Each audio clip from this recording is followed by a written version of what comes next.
called Jeff Morris, an instructor in electrical department. Today, I want to take you through a simple ATS, automatic transfer switch. Automatic transfer switch has got some of the components which we need to know. Number one is we have what we call the relay. We have different circuit diagram.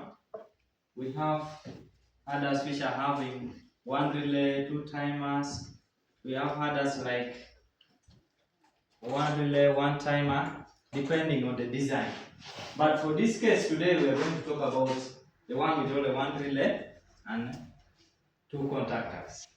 So these are some of the components which we have. Number one is the relay. The work of the relay in this case, the relay is always in between these two components or two contactors when we see. So it's the work of this relay either to command the generator side or the utility side, depending on the what? On the instruction that will come here. Now, another component that we may have, we have the contactors, of which is two. One is going to be for the utility power, then the other one for the what? For the generator. Then we have the circuit breaker, of course. We need to have two. One is for utility power, then the other one is for the generator. So we are supposed to have two circuit breakers. Then we have the indicator lamp. The indicator lamp here is acting as a load for this case. We are using it as a load. So these are some of the tools that we may use in the installation. These are some of the tools.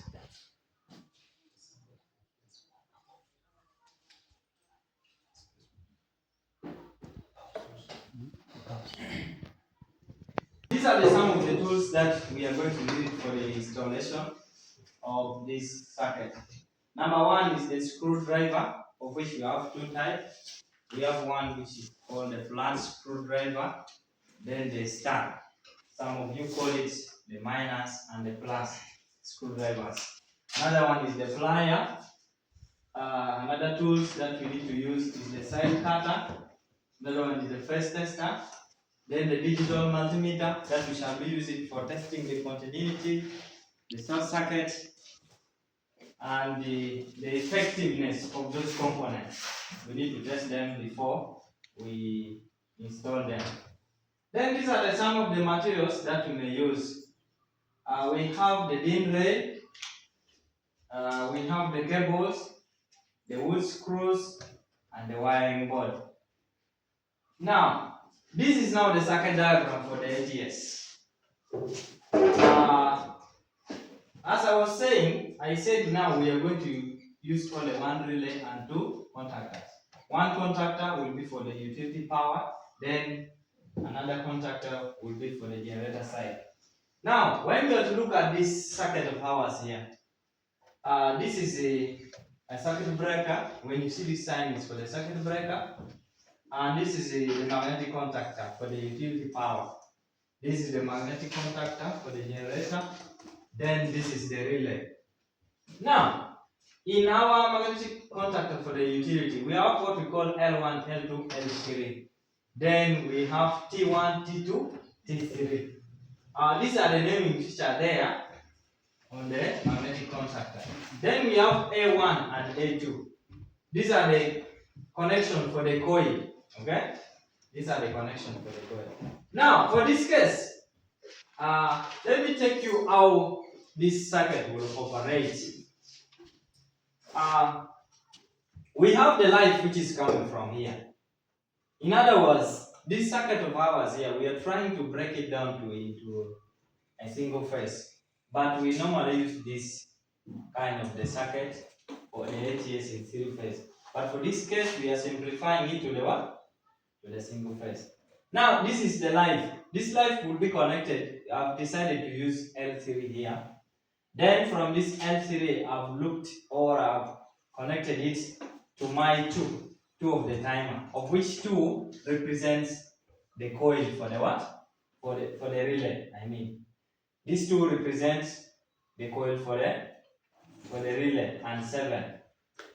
2 is always used. We are using it in this case for live. Then 7 for neutral. So since this live is connected to 2 here and it's again looped to 1, 1 is open with the 3. When you are to see this sign, this is normally open and this one is normally closed. So since this live is connected to these 2 and is again looped here, it means that since 2 and 7 is connected, because the neutral is just looped from here, what is going to happen is that it will receive power from this side and this neutral from here, and this relay will get energized. When it gets energized, what's going to happen? This side will be attracted, this one will be attracted here. Of course, this one will become normally closed, then this one will open, meaning it will isolate the generator side. And the power will flow from here, since it's looped from here, flow from here to 3. Then from 3, it will be taken to the 1 of the coil of the magnetic contactor or the utility side. And since this side is also looped to the neutral, of course this one will also get energized. When this one gets energized, then all this open one will close. And when they close, power will now flow from, this one is the neutral, this is the live. It will flow from this side here and come to the one and come to the load. Now, since this one was once energized, it will open here because the relay will get energized, closes here and open this side. So which means the generator side will not be supplying power to the what? To the load. So now what happens is that when power goes off from the utility side, what is going to happen is that the relay is going to de-energize together with the what? Magnetic contactor. Which means they will go back to their what? To their normal. Which means here will open. Then here will close. So now, since power is coming here, but there is already an open circuit here, it cannot allow now the other contactor to close and supply power here. So which means this side will be informed, the generator side will have a signal saying there is no power the other side. So the generator will start, and when it starts, the light will come, flows, since this one is normally closed, it will come through this, then to 5, then from 8, it will be flowing to what? To A1, which is the coil of the what? Magnetic contactor for the generator. And since also the neutral is looped from here, this magnetic contactor for the generator will what? Will receive, or it will get energized. And closing here, also closing here. Making the power to flow through this one, neutral and L1 will flow through L3 and L1, coming to the what? To the load. Now what will happen is that when power comes back, automatically here is going to receive power, bring power to energize this relay. This one will close and again open the other side for the what?